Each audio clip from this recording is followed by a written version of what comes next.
Hello and welcome back to the Squash Bagel. So today I actually have a game that I want to review. It was a game that I played against Ruan. So I think on the channel I've got 2 games against Ruan. This will be the 3rd one.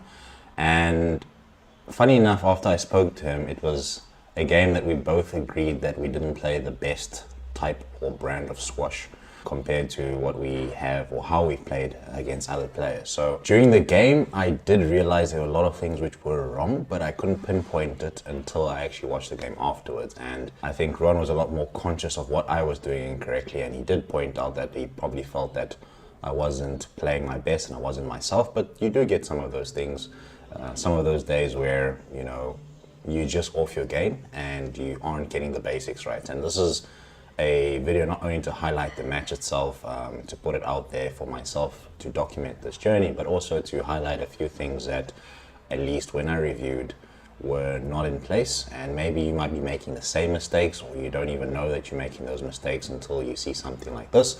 So I'll do my best to highlight what those problems were, some of the issues that I had obviously during the game, some of the things that I could have done better. And even on the other side, also look at some places where Ruan really capitalized on mistakes and I guess also put me under pressure because of some of the bad things that I did. So, you know, it's not only to show you some of the good games, and remember, I'm trying this type of video to also give a bit of feedback and commentary just to explain what was going on during the game. So just a couple of things. I think also speaking to Ruan, we did look at, I guess, some of the mistakes that we made on the night. So one of the biggest things that I can say, which will not be reflected on the camera, you might be able to see it with maybe some bad movement, but we didn't warm up. So both of us felt it the next day. And if there's something that I can really stress and really have felt is quite important, it is warming up before your game. You're going to be moving in ways that will be quite strenuous. You're going to be exercising your entire body, using a lot of your legs. And there are small muscles and joints in between, you know, that really don't get used a lot during the day, during your day-to-day activities. And when you go to a squash court, especially if you have a job like me where I'm sitting down the whole day, to go straight from sitting the whole day to a sport which is going to bring your heart rate up to 190 plus, you definitely need to warm your body up. So if there's one thing I can recommend is having or going through a very good warm-up. If I can recommend anything, make it very ritualistic. Sort of get together at least 10 exercises that you're going to do. Start off with a dynamic warm-up, then go into a static warm-up. So one of the mistakes that we made going into this game was that we scheduled it for 5:30. I finished work at 5 o'clock. We both got there around about 20 past 5, and you know, the referee, Murray, got there. We had lights on scheduled for 5:30 and we started straight away. So if there's one thing I can recommend, please do your warm-ups beforehand. A couple of things just to keep in mind, and I'll obviously try to reiterate them as we watch the match. Okay, so number one is obviously around your footwork, playing shots off, you know, yes, you can play off the weak foot and the strong foot, but also just your body positioning, how in line your shoulders are with the side walls when rotating and hitting your shots properly. The second thing I want to reiterate is having a good line and length. So obviously line being very tight to the wall, and your length basically meaning that it's behind the service box and also challenging your opponent, and you are looking for opportunities with a good line or length to force your opponent to make mistakes. So that's something I'm going to highlight throughout this game, where it was good, where it was terrible, and how people are capitalizing on it. So definitely you'll hear me speak a lot about capitalizing on opportunities. And then last but not least is about concentration. So sometimes we do have a situation where we might be ahead and all of a sudden we sort of relax because, you know, we've built up a significant lead and we get complacent. So that's going to be another thing I'll be highlighting. Not concentrating, having that concentration dip. How is it that you get through it? And even just evidence of when someone has, I guess, or is going through a concentration dip. So without further ado, we are going to start looking at the match between myself and Ruan. Ruan won this one 3-love. It was 14-2, 14-2, and then 11-7 in the third. A tough game, especially the first two, and I think on his side, being a CrossFit instructor, it definitely helped him. But not only being a CrossFit instructor in terms of fitness, it's just also him capitalizing on opportunities that were presented to him by my errors in those 3 aspects. Bad footwork or placement of my feet when I'm, or even just rotation when I'm hitting the ball, terrible lines and lengths, and also the concentration dip. He was able to capitalize on that and obviously being able to see that in your opponent and capitalize on it is something which is quite important and quite key. Without further ado, let's go and analyze the game between myself and Ruan. Alrighty, so as I mentioned, Ruan and I have become, I won't say trading partners. We'll be playing a lot with each other recently, and he's someone obviously which I won't say we have a similar style, but we just get along well. And I think I didn't know him as well as I did until now, but we've been playing a lot together, so it was also an enjoyable game. That's why we're quite happy to be on court together. So there we go, terrible line, really into the middle of the court, giving opportunities once again, feeding him, and that's what happened. So as I said, loose balls, you need to attack, you need to capitalize on that and attack the person, put them under pressure. So there, didn't take the volley, lucky enough for the boast, but he also popped it back there.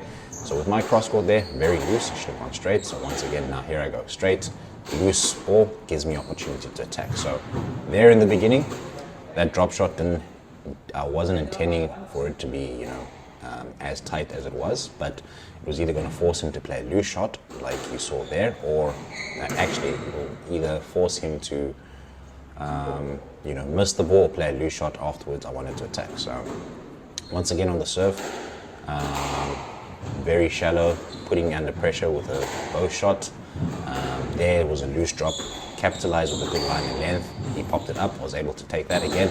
So there we go. So even though the length wasn't great, the line was decent, but I think he managed to actually I wasn't expecting him to return it, so he got it just above the line, and that was a good shot from it. Very loose ball, forcing him to attack me. There we go, loose again. He should have put that away, but that opportunity only presented itself because of my loose shot. So please, if you can, straighten up, make sure that it is tight. So there on the service, probably something that he can do, and something that we will work on when we practice together, is obviously stepping up on the ball. Once again, loose shot, very bad shot again. Lucky there that he had a loose one, and I was lucky to hit the neck, but the only reason I was able to go for that cross court there, even though it was terrible, was because his shot was loose, but he should have punished me on my loose shot at first. So serve, pushing him back, loose shot. Instead of punishing that, instead of actually going for, I guess, 2 centimeters above the tin just to push him forward, hit the tin trying to go for a perfect shot. So very loose in the cross court, comes off the sidewall. That was a decent line. That was not really a great length. A better length would have been a bit further back behind the service box completely, but a decent line. It was quite tight to the wall. So if you can, capitalize on your opponents with a good line and length. Once again, Ruan hitting that join between the front and the sidewall, popped out, and I was able to get a stroke. So angles of attack open up when you play something loose. So here we go, boom, loose shot, and he's able to establish a good length. And then a weak return from my side. And he didn't capitalize on that. He just hit the tin, unfortunately, but it did give him opportunity to attack. So as you can see, straight ball there, lucky enough with the cross court, but gives him enough of an angle to attack me, and then all of a sudden bringing me short, couldn't actually lob it in the correct area. So attacking him off the serve, but very loose, puts me under pressure. Very tight line, did not have the length, but that's the thing. It's either you're going to go for one of the two. A good line, which is very close to the wall, or a good length, which will at least might not be a winner, but it pushes the person back. So there we go. That was a decent length, pushed me back, forced me to play a boast. Same there, forcing him to play a boast. I thought that line was good. A stroke awarded against me, which is justified. Murray said that I played the shot, but made no attempt to move or clear. So at the end of the day, I need to give my opponent the opportunity to get to the ball, and I did not clear, even though it was a good shot. That's why a stroke was awarded against me, and he just wanted to make sure that he established that rule in the beginning. So there we go, service again. Good length, force him to have a weak return, but then hit the tin. So mistakes. That's, I guess, evidence of concentration tips as well. Just saying, keep the rally going. So he hits a loose shot, try to capitalize on that one, force him to play weak return, play a drop shot, wasn't good in terms of line or length. And what happened? He pushed me to the corner, which was obviously good with a decent cross-court length, and then I was playing off the wrong foot, and you can even see my shoulders were up or very open, not square towards the side wall, and it forced me to make a mistake. But obviously all of that is set up with a good line or a good length. So there, decent, giving me an opportunity, didn't capitalize. That cross court, obviously coming back into the middle. I was supposed to try attack that properly, did not, and what happened, gave him a bit of an opportunity to attack me with a better line. So there, loose shot again, puts it down there, great length. I was able to return the favor there. Now it's loose, able to attack, but not clinical enough. Try to attack again, loose. Now I'm getting punished with a good line, a good length. That is also loose, but the length was decent. Now he returns with even better line and length. A good length on my side, forcing him to boast. Very bad cross court. Should have gone straight. Bad cross court again, in the middle. I dropped, not clinical enough. Cross court was all right, but he was able to return that with a good line. There we go, good length, not great line. And then forced me to boast, and I was lucky enough that he made a mistake there, trying to send me the wrong way. But I gave him the opportunity to do so because my boast wasn't good. It was terrible. Also opened up the lines of attack for it. He had a good boast there.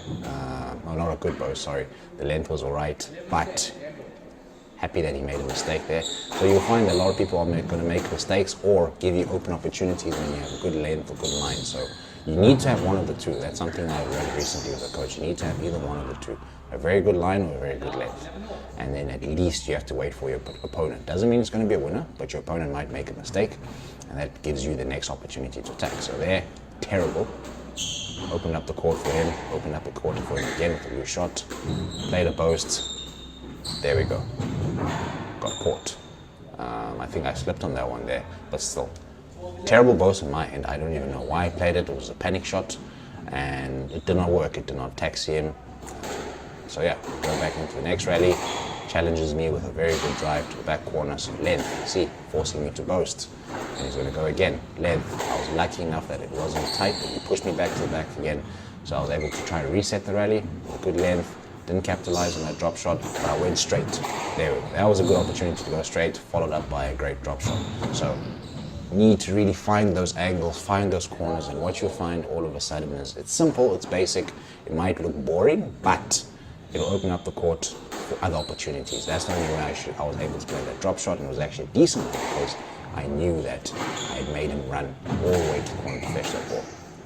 So we're playing a lot of loose squash now at the moment, trying to straight line up here. He hits a decent length, that was a good line and length, and then did give me opportunity, did not capitalize on that. Trying to pop it up for a lob. Back into the middle, gave me opportunity to attack, wasn't clinical enough for that attack. And then tried something out of nowhere, getting punished for that, as you can see. Popped it up to my face, just had to react. Played a drop shot, wasn't tight enough. All of a sudden, now I'm scrambling. So a lot of the scramble comes around from you not playing a very good line and length. And as you can see, that was a difficult rally because loose shots enabled him to push me to each corner of the squash court, and then it fatigues you, really gets into your, you start working in the anaerobic zone there. And yeah, that's the first one, down 14-2. And as you can see there were a couple of glimpses of good squash, and there was also a lot of terrible squash that I played on my side. He was a lot more clinical with the fact that his cross courts were hitting the side wall at least, putting him out of danger. But for me, my cross courts were loose, giving him opportunities to attack. So if you can, make sure your cross courts, one, are really wide, that you're not giving your opponent the opportunity to attack you, but also just hit the targets. And those targets are basically 1 meter behind that service box on both ends. That's where you should be driving the ball. With a good line or a good length, that's where the ball should be bouncing. And that gives you opportunities to start attacking your opponent, because it might not be a winner, but it opens up the court for you to, their return, or you force a weak return, and that weak return opens up the court for you to attack them. And as you can see there, anything loose, he attacked and pushed me. He attacked me and he put me under pressure. So there's something to learn from Ruan's side there. I think if there's anything that I can say,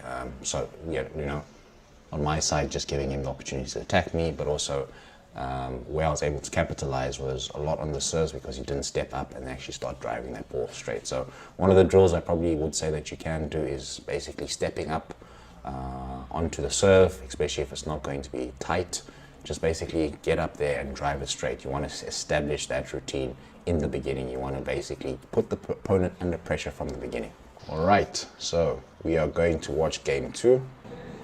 All right, so this is game 2. Ruan to serve. Obviously, he won the first one, 14-12.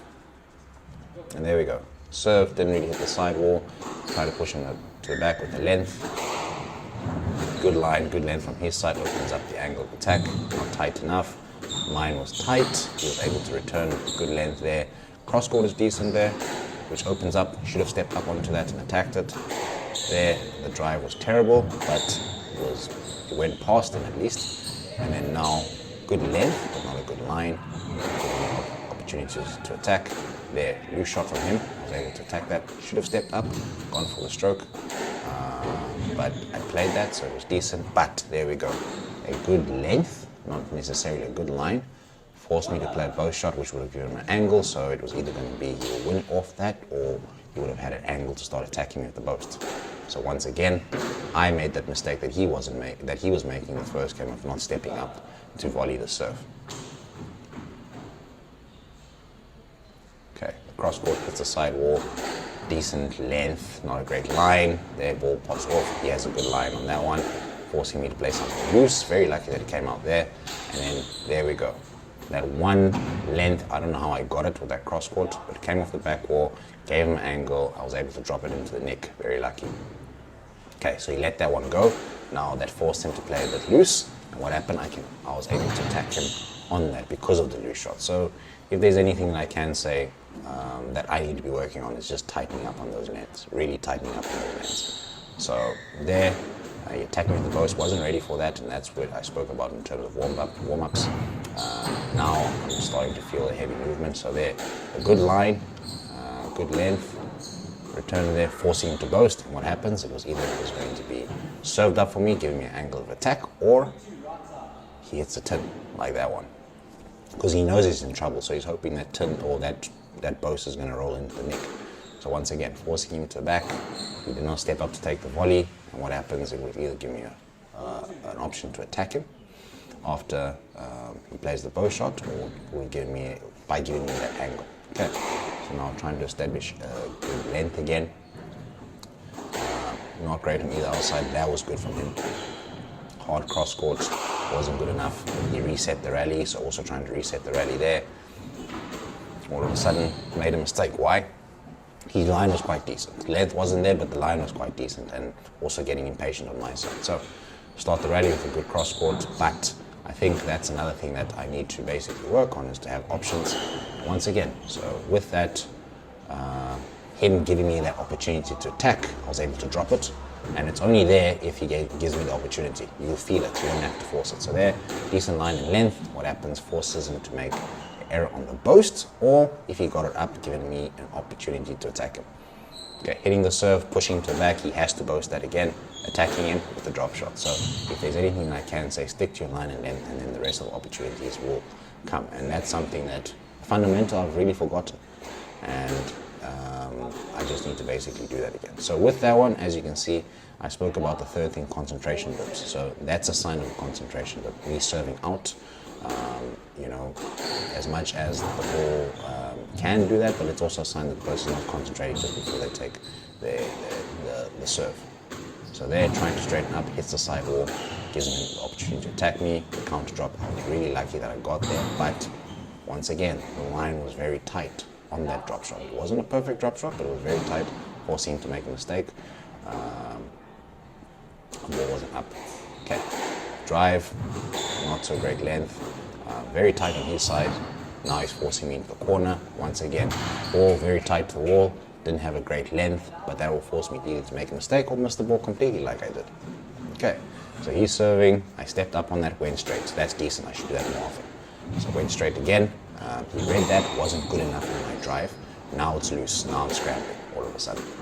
He pops it up there, that was an opportunity to attack, should be more clinical. Now I'm scrambling again because he set up with a good length. It's loose, there's an opportunity, not clinical enough, and then there we go. Punishes me with the boast. So be clinical on those basics. That's a basic shot that I need to have had. A very good drive to the back when I was fetching that ball if I wanted to drive it, not that it pops up. So good length from him, loose shot, gives an opportunity to attack me. Once again, Ruan was very clinical in this game because of my clinical in the fact that he punished me for anything that was loose. Okay, there, loose shot, goes for it, boom, once again. So stepping up, as you can see, footwork was bad. I did not rotate my shoulders when I tried to play that drive. It was more from the wrist. I'm starting to see that creep in a lot more, playing with my wrist instead of my whole body and rotating my shoulders. So you can see that I'm doing on the cross courts, but not on the drives.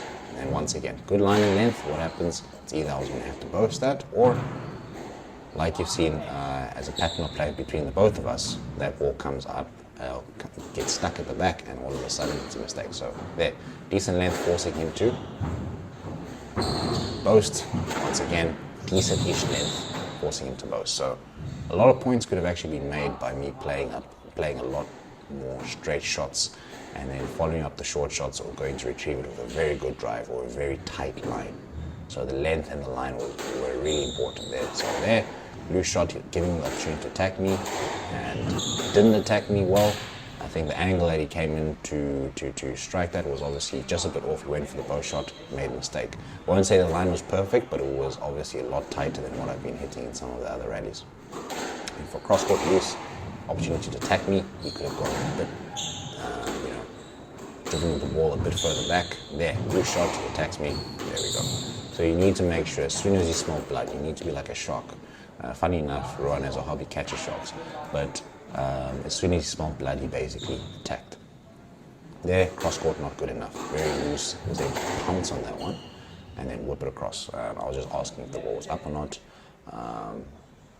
and I think it was just such a good cross court that I was shocked by it. But also very good cross court because my balls were loose. There, loose serve, tried to attack it, didn't finish it. And the thing is that very lucky on his cross court that it was short and came back out. And then I don't think I planned on hitting it that way, but I was very fortunate to win that point there.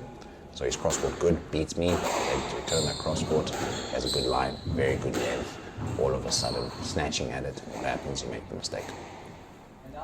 So a lot of this game revolved around loose balls, and as I said, mistakes that are made, just need to cut them out. Play a very good foundational game. So if you watch some of the games I've uploaded, specifically Devold for Nika, who's the SA number 1, go look at his lines, really look at his length. So if he hasn't got a good length, it's a very tight line. It's not a very tight line, it's a very good length. But even there, it's very hard to intercept anything that he does because he's really driving that ball. So yeah, as you can see here, fatigue starting to creep in. We are, getting towards the end of the second game here.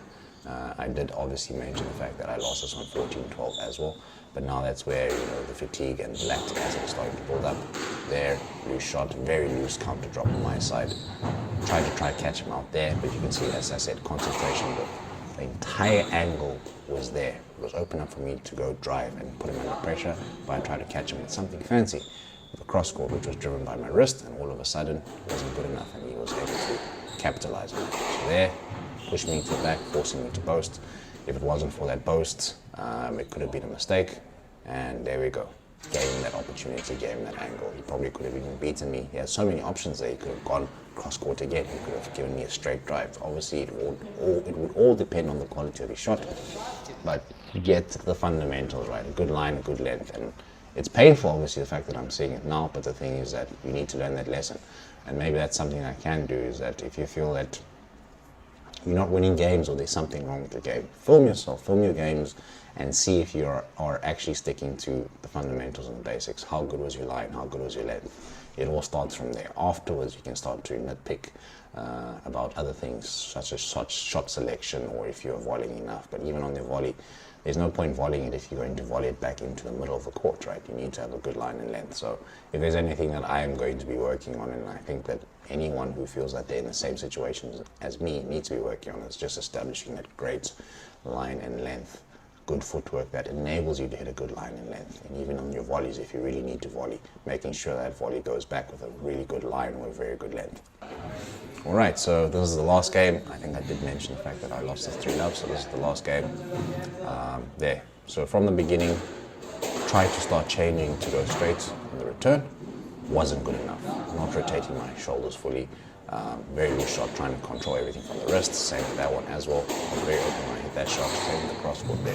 So good length from him. Trying to get a good line, good length.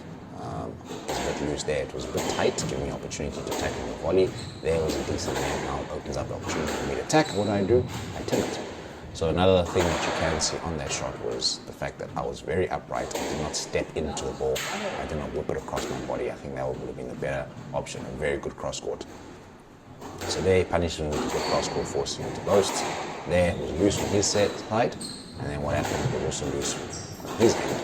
And that's probably the only reason I was able to get a let. One, we bumped shoulders, obviously, as I was rotating. But if his length was a lot better, a lot closer to the wall, if he had a really good line, you know, it was very easy for the referee to say, no, let.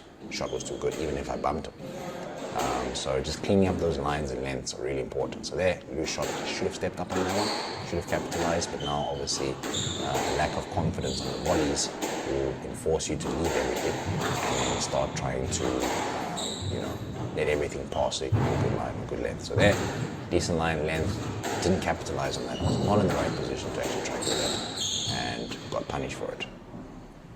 So a lot of fundamentals going wrong, and a lot of it has to do with the good line and good length, which was in existence. So there, loose shot. What does Ruan do? He smells blood, he attacks, and that's what he's supposed to do.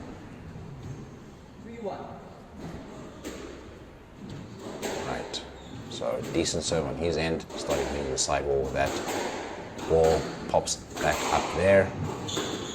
Terrible. I don't know what I was trying to do with that bow shot. Yeah, trying to catch him off guard with the cross court. Gives me the opportunity to attack because he did boast it.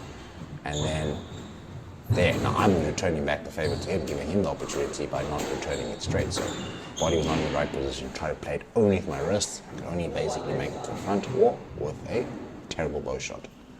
So good serve on his end, starting to hit the side wall. Gives it back to me. Now loose. What do I do? I attack it. So it was, I think it had just enough pace on it that it couldn't. It wasn't a great line, it just had enough pace on it that he would pop it back into the middle, and I was able to attack it. But for some reason, I was only attacking on my drop shots. Cross court not good enough. Punishes me with the bow shot. I got there, but it was very loose. There, boom, being given an angle.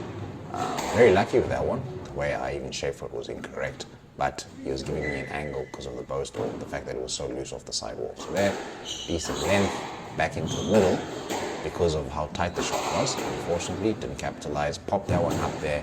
Didn't capitalize, tried with a drop shot afterwards with his, I would say, weak return. That gave me the opportunity to go for a drop shot. So very lucky, and he gave me that opportunity that I tried to capitalize on. Same there. Cross court wasn't good enough, didn't beat me with the height or the width, and I was able to pop that in there. I wasn't in a very good position to do so, but opportunity presented itself. Same there, came out loose. Now, why did I go for a bow shot instead of a drive? There, loose shot. Why did I go for a drive again? So, need to play a lot more straight drives. A lot more straight drives. But, as I said, working with the coach on it, just so that a lot of it obviously stems from bad footwork and also not being able to, but just forgetting to rotate my body just before hitting the shot. So there, play that one from the wrist. Very bad. Not a great line, not a great length either. What happens, he can counter drop because my drop was actually so bad. Alrighty. Hits the ball. Should have punished that one with a very good length. What happened, off balance. It was loose, so that's why I had the opportunity to attack, but off balance won because look how far I was off the tee. I was basically where I just took 2 steps from, and that's where I was standing. So if I was on the tee, it would have been a better position for me to attack that. So trying to start the rally with a good line, good length. He has a better line and length, forces me to lob loose. All of a sudden there, good line, good length, that's much better. Opens up the opportunity for me to attack. There, you can go for a volley drop. So every opportunity that was created for me to attack was off a good length. The thing is that I wasn't seeking it often enough. Good drive from him. Decent line, not a great length. There. Bad line, bad length, giving him the opportunity to attack me. The cross court, bad line, bad length. I was just very fortunate that he tinned that one. But you can start to see the signs of fatigue in my body. Okay, he framed that one, was loose, giving me the opportunity to attack, wasn't clinical enough. Did not get low to play that shot. I played it from an upright position, so bad fundamentals there. So cross court, loose, was able to attack that. That shot was loose, he was able to attack that. I called up to say that was double bounce. And yeah, just loose shots really ruining this game for me, giving away so many points. Okay, drive, and that cross court hit so close to the side wall and went out. That's another sign of a concentration dip. So if you start seeing your opponent make mistakes like that, you should know that the concentration dip is there. Try to get out of it if you are feeling like that, and all of a sudden trying to go for a drop shot was not balanced. Tin that one, and that's game over. So as I mentioned, the biggest three things, as you can see, for me not hitting a good line and length. So first, let's talk about what we need to focus on. Great line and length. You really need to set that up. That's going to be the bulk of your shots, and that will open up the other opportunities for you to attack. 2, footwork and body positioning before hitting the shot. Squaring up your shoulders with the side wall, obviously on the forehand side and the backhand. A little bit more of your chest facing the back wall as you rotate to hit the shot. Playing a lot of shots from my wrist, which is a bad habit that you can pick up, especially when you coach a lot, because you're feeding and just trying to cut the ball. You're not really rotating, trying to smash the ball. So if you are also someone that is coaching, make sure that you're not letting that habit creep into your game. And I think that's something that I was made aware of when I spoke to my coach, just to say, hey, you might be able to improve, because you're spending so many times or so many hours coaching, that your feeding will be done from the wrist because you're not actually trying to practice your shots. So you can actually make sure that you practice those shots with good form and good technique. And last but not least is a concentration dip. Okay, hope you enjoyed that one, and stay tuned for the next video. Take care. Cheers.